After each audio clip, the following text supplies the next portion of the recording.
بسم اللہ الرحمن الرحیم۔ السلام علیکم۔ کویت اردو نیوز کے ساتھ میں ہوں محمد عمر۔ آج کی اس ویڈیو میں کویت سے آج کی تازہ ترین نیوز اپڈیٹ شامل کرتے ہیں۔ خبر ہے کہ کویت کے جعلی ویزے فروخت کرنے والا بھارتی گروہ گرفتار کر لیا گیا۔ تفصیلات کے مطابق دی ہندوستان اخبار نے رپورٹ کیا ہے کہ گزشتہ جون میں کویت سے ایک ہندوستانی تارکین وطن کی ملک بدری وہ وجہ تھی جس کی وجہ سے بھارت کے اندر گاندھی بین الاقوامی ہوائی اڈے کی پولیس کویت اور دیگر ممالک کے پاسپورٹ اور ویزا جعل سازی میں مہارت رکھنے والے گروہ کے رہنما اور کارکن نگران اور گرفتار کرنے میں کامیابی حاصل ہوئی ہے۔ اخبار نے ہوائی اڈے کے پولیس ڈائریکٹر تنو شرما کے حوالے سے بتایا ہے کہ گینگ کا سرغنہ مشتاق کے نام سے جانا جاتا ہے اور اسے ممبئی میں گرفتار کیا گیا تھا۔ انہوں نے مزید کہا ہے کہ یہ پتہ چلا ہے کہ گینگ کا سرغنہ ممبئی اور گجرات کی شہریوں میں اپنے ساتھیوں کے ساتھ مل کر پاسپورٹ اور ویزے کی جعل سازی میں ملوث تھا۔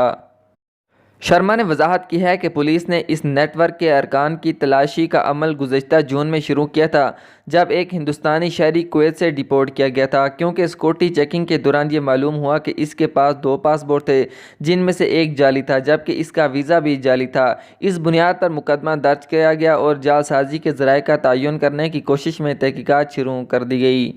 شرما نے مزید کہا ہے کہ اپنی پوچھ گچھ کے دوران مشتاق نے ان لوگوں کے ناموں اور پتے کا اعتراف کیا جن سے اس نے 6,50,000 ہندوستانی روپے یعنی 2500 کویتی دینار کے برابر کے بدلے جعلی پاسپورٹ اور ویزا حاصل کیا۔ بعد میں ہم نے دریافت کیا کہ اس نیٹ ورک کے ممبران کو اس کے خبر کے بارے میں معلوم ہونے کے بعد کہ وہ یہ بے نقاب ہو چکے ہیں اور روپوش ہو گئے تھے۔ 2 ماہ کے اندر جاسوسوں کی کوشش کے نتیجے میں فراڈ نیٹ ورک کے ارکان کو ایک ایک کر کے گرفتار کیا گیا جنہوں نے اپنے جرائم کا اعتراف کر لیا ہے۔ اگلی خبر کی جانب بڑھتے ہیں کہ سال کے آخر تک ایسے تارکین وطن جن کے پاس فیملی ویزا یعنی انحصار ہے وہ 6 ماہ سے زیادہ کویت سے باہر نہیں رہ سکیں گے کیونکہ ان کا ویزا ضبط کر لیا جائے گا۔ وزارت داخلہ کے ریزیڈنسی ڈپارٹمنٹ نے ان لوگوں کے لیے آرٹیکل نمبر 18 یعنی نجی شعبے کے رہائشی اجازت ناموں کی منسوخی کی منظوری دینے کا فیصلہ کیا ہے جو 6 ماہ سے زیادہ عرصے سے کویت سے باہر ہیں، جو 1 نومبر سے شروع ہو رہا ہے۔ جو لوگ 1 مئی سے پہلے کویت چھوڑ چکے ہیں انہیں واپس آنا چاہیے۔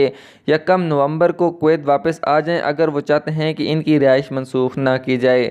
روزنامہ الرائے کی رپورٹ کے مطابق آرٹیکل نمبر 22 یعنی منحصر فیملی ویزا اور آرٹیکل نمبر 24 کے حامل افراد کے لیے بھی یہی طریقہ کار اپنایا جائے گا۔ وبائی امراض کی وجہ سے انسانی ہمدردی کے نقطہ نظر سے غیر ملکیوں کو کویت سے باہر رہنے اور آن لائن اپنی رہائش گاہ کی تجدید کی اجازت تھی، تاہم اب ایسا نہیں ہے۔